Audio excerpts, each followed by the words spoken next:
according to, I believe, a Channel 13, an Israeli channel, did an hour-long documentary. It's mostly in Hebrew, but they interviewed 9 Biden officials, and Dropsite News, put out this report, having translated and watched this documentary, that Biden, behind the scenes, and his top officials were never actually pressuring Netanyahu for a ceasefire. Former advisor Jake Sullivan, Ambassador Tom Nides, and others defended their unwavering support for Israel, even as they admitted enabling a campaign. One U.S. aide described it as, quote, killing for the sake of killing. Let me see if I can bring this up here. Killing for the sake of killing. So another quote from a former Israeli ambassador, Michael Herzog, said, God did the state of Israel a favor that Biden was the president during this period. We fought in Gaza for over a year. The administration never came to us and said, ceasefire now. It never did. And that's not to be taken for granted. Juan, your reaction to now the behind the scenes news that the Biden administration was not, as they said, working around the clock for a ceasefire? Well, it was obvious to anybody with eyes that they weren't working for a ceasefire. The way things work in the rest of the world, the United States is still a superpower. All Biden had to do was pick up the phone and tell Netanyahu, cut it out. And it would all have ended. For one thing, the Israelis ran out of ammunition fairly early in the war. The United States was supplying them in real time, day by day, in order for them to prosecute this attack on Gaza. And the UN has looked into some of those one-ton bombs that were dropped, were dropped on apartment complexes where people were living there. And the UN said it couldn't find any evidence of there being a military installation or a military facility anywhere in this neighborhood. They just dropped bombs on civilian apartment buildings.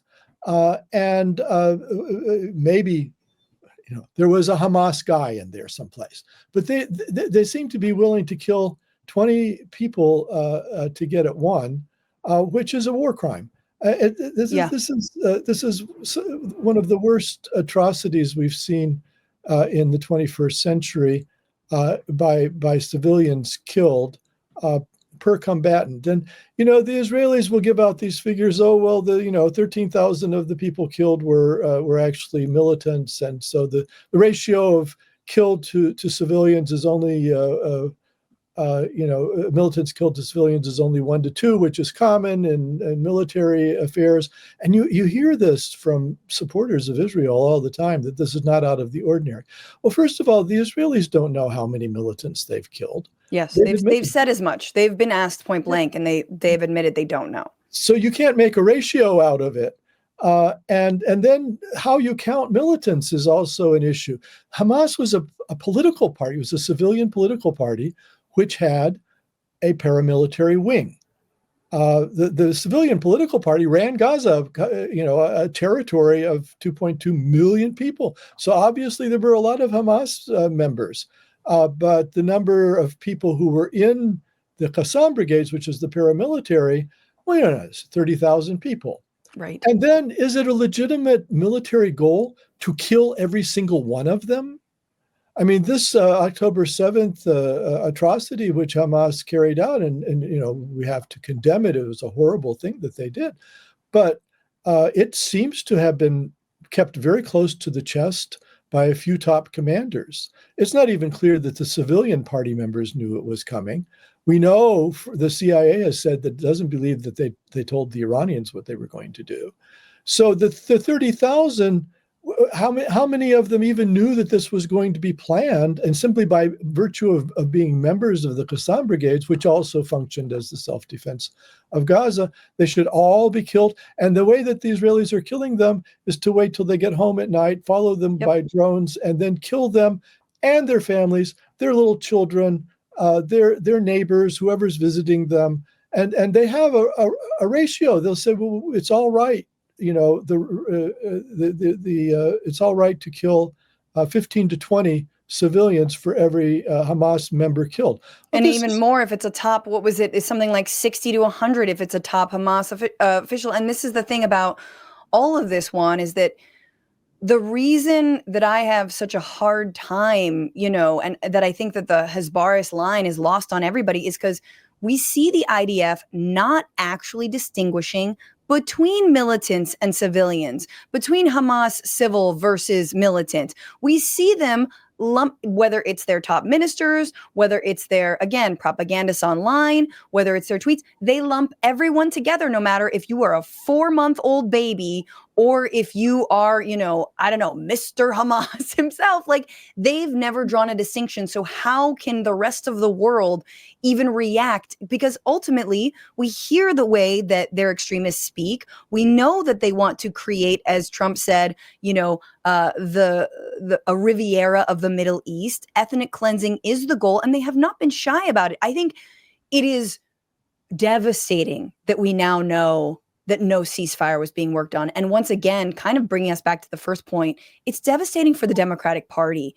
And it says a lot about who we elevate going forward in these kinds of affairs, especially given how much the Israeli lobby has infiltrated through money our primary elections, our general elections, how much they have funneled money into more Republicans than Democrats, thwarting progressive Dems, no matter if they have anything to do with the issue of Palestinians or even know about it.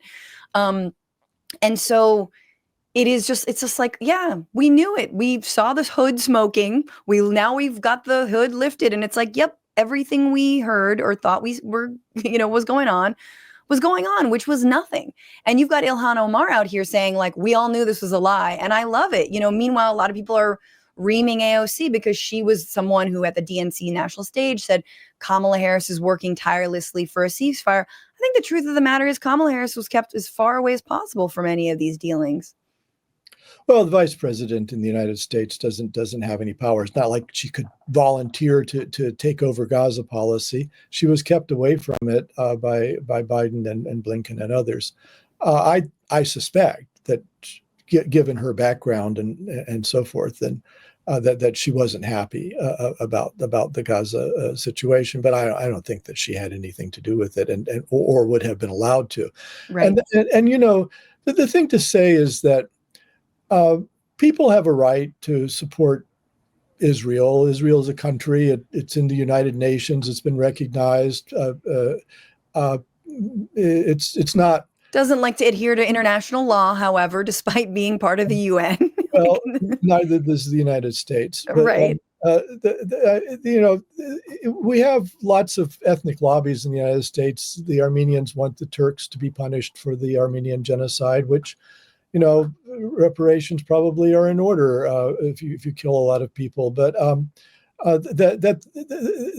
there's nothing wrong with all of that. That's just American politics. What's wrong is that Bibi Netanyahu was out of office and under corruption charges, and the only way he could get back into power was to bring along the equivalent of the neo-Nazis in Israel, and he did. And this was a red line, like you said. These guys had been charged. They had convictions for racial incitement, and they're violent people who believe in ethnic cleansing, and they're the religious Zionism and Jewish power blocks are the reason. One of the major reasons that the war is still going on is because they want the Gazans to all be killed or removed, and they threaten Netanyahu with causing the government to fall if he doesn't do that. So that AIPAC or any Jewish organization in the United States could get behind that is what's dismaying. It's not that they're pro-Israel or that they value Israeli accomplishments or that they take pride in it or they think that, Jews should have sovereignty someplace in the world. It's that they would get behind the most despicable criminals who have the kinds of values that produced the Holocaust in the first place. Yeah. And then they should have the nerve to come to us and tell them that we're not allowed to criticize it. Yeah, 100%. What's going on, Frantifa? If you haven't already, Subscribe to this channel right now. Hit that button. And also, you can become a patron and support the show every single week. Get access to bonus episodes and exclusive merchandise. Patreon.com/bitchuationroom. Do it.